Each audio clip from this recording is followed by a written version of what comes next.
안녕하세요. 조성태 박사의 생긴 대로 건강 톡톡 이나연입니다.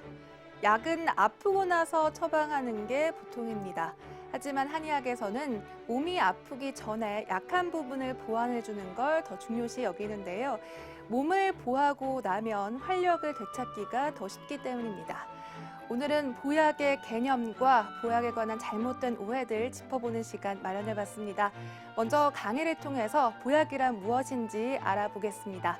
강의 들려주실 조성태 한의학 박사님 이 자리로 모셔보겠습니다.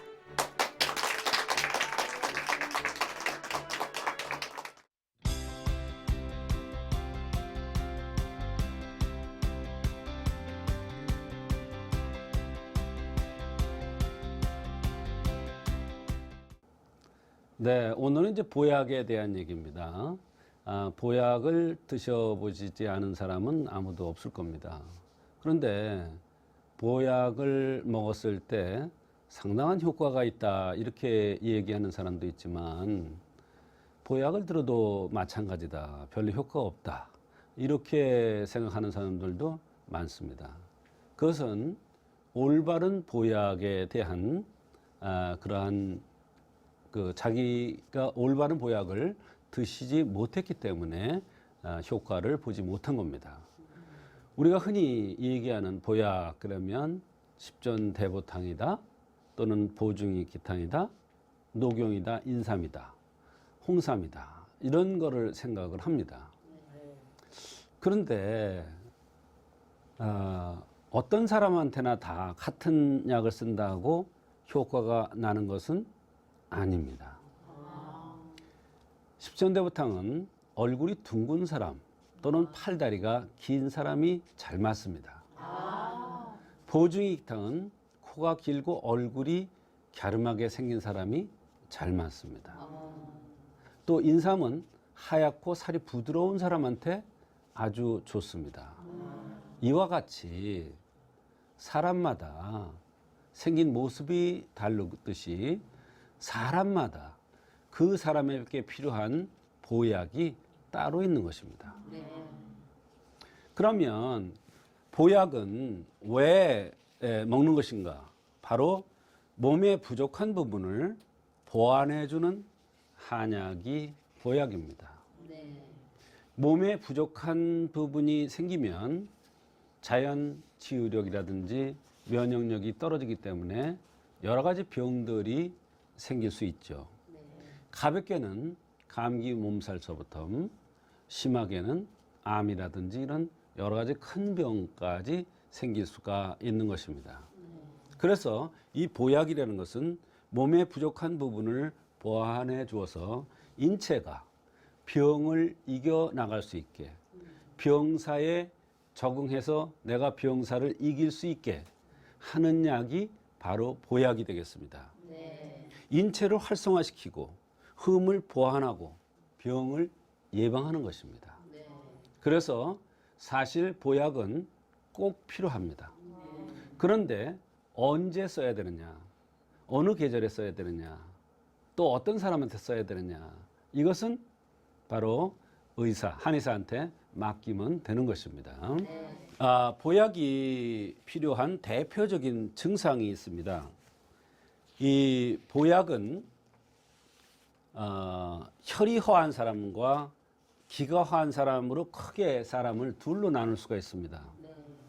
혈이 허한 사람이라는 것은 마른 사람입니다. 그리고 피부가 거칠은 사람입니다. 혈이 허하면 특징적인 것이 오후에 피곤합니다. 기가 부족하면 부드러운 사람입니다. 살결도 부드럽고 성격도 부드럽고, 기가 부족하면 만사가 귀찮아집니다. 특히 기가 부족한 사람들은 아침에 피곤합니다.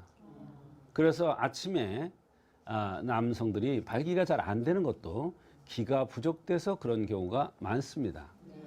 특히 어린아이들이 기가 부족하면 살만 찌고 키가 크질 않습니다.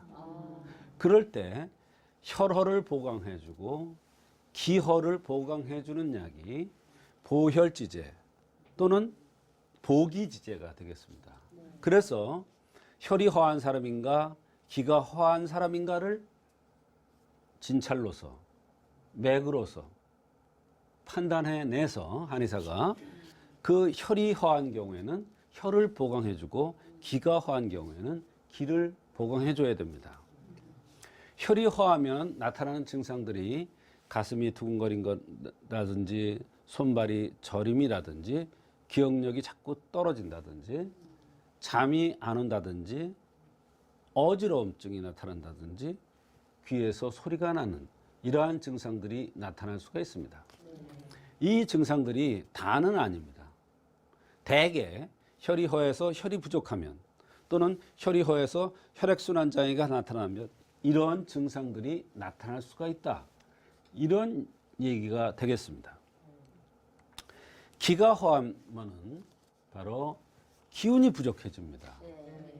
만사가 귀찮아져요.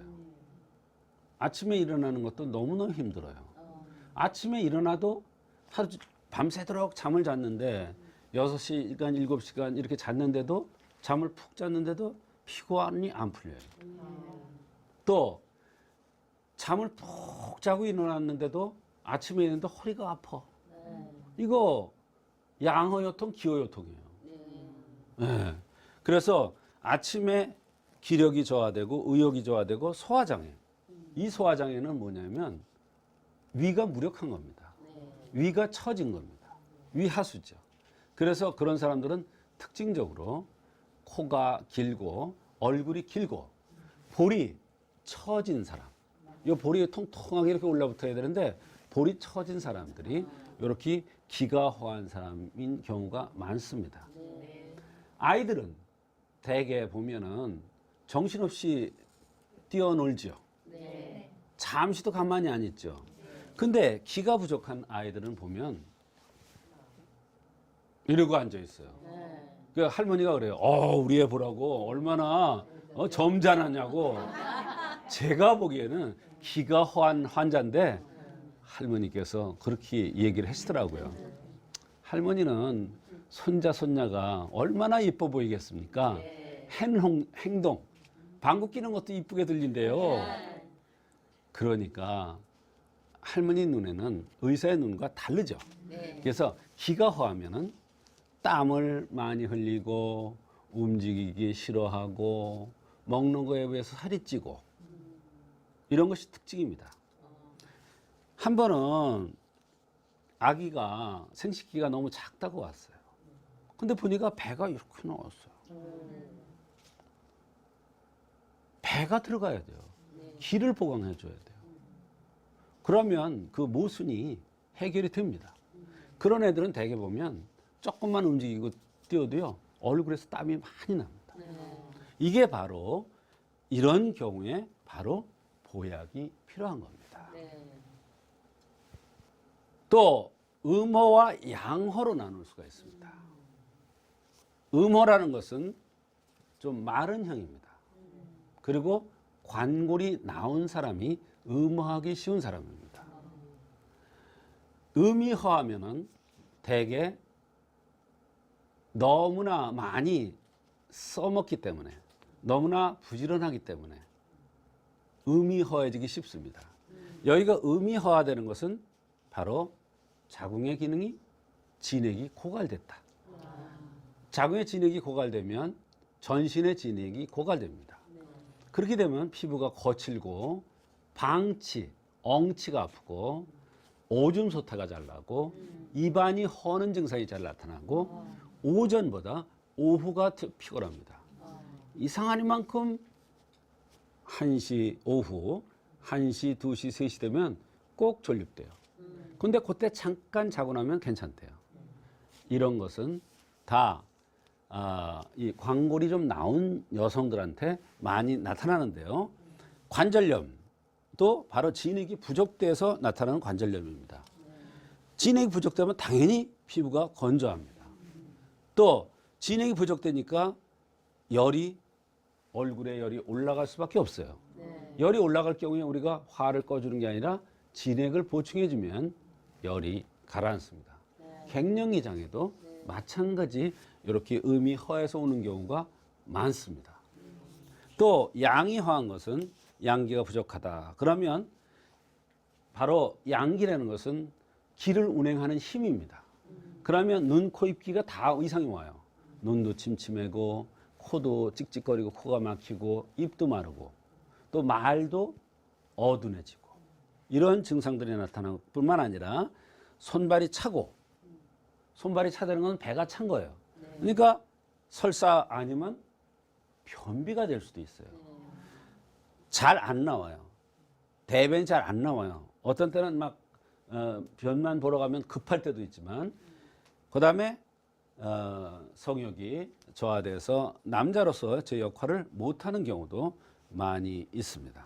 이런 경우에 음이 허하면은 음허를 보충해주는 보약이 필요하고 양이 허하면은 양이 허한데 필요한 양허를 보충해주는 양허를 보완해주는 그러한 보약이 필요한 것입니다.